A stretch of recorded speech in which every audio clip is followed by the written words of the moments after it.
Keep my head up when I act, head up that's a fact, never looking back. My dear students, today let's discuss about domestic electric circuit or domestic wiring.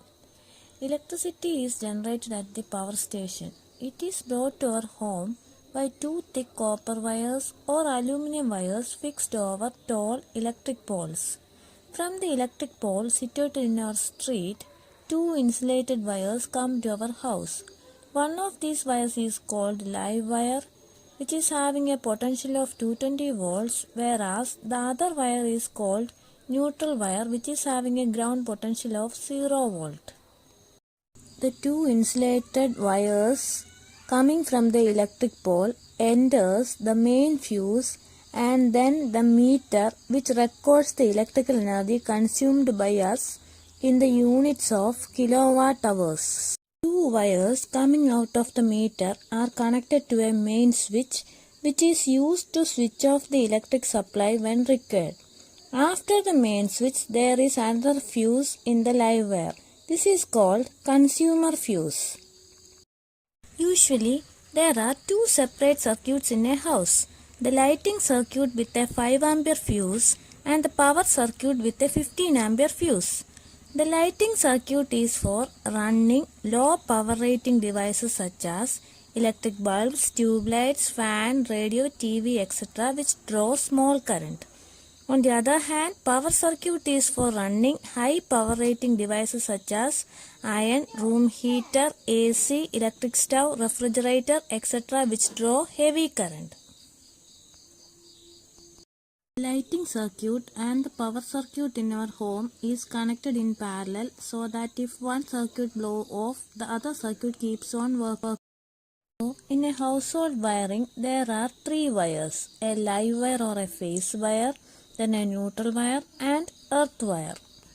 Live wire is having a red or brown insulation, neutral wire is having a black or blue insulation, and the earth wire is having a green or yellow colored insulation.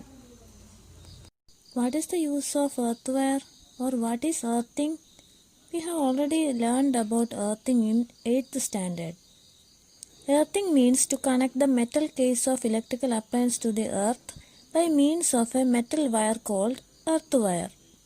To avoid the risk of electric shocks, the metal body of an electrical appliance is earthed.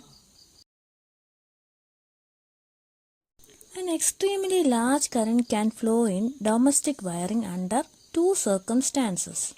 They are short circuiting and overloading. What is short circuiting? If the plastic insulation of the live wire and neutral wire gets torn, then the two wires touch each other. This touching of the live wire and neutral wire directly is known as short circuit. A short circuit may lead to fire. Next is overloading. If too many electrical appliances of high power rating like electric iron, water heater, AC, etc. are switched on at the same time, they draw an extremely large current from the circuit. This is known as overloading the circuit. Overloading can also occur if too many appliances are connected to a single socket. Overloading can be avoided in two ways. Too many high power rating appliances should not be switched on at the same time. Next, too many appliances should not be connected to a single socket. Next is fuse. A fuse is a safety device having a short length of a thin tin-plated copper wire having low melting point, which melts and breaks the circuit if the current exceeds a safe value, and it works on the principle of heating effect of current. These are cartridge fuses which are used to protect the individual electrical appliances. MCBs or miniature circuit breakers are now used in household wiring instead of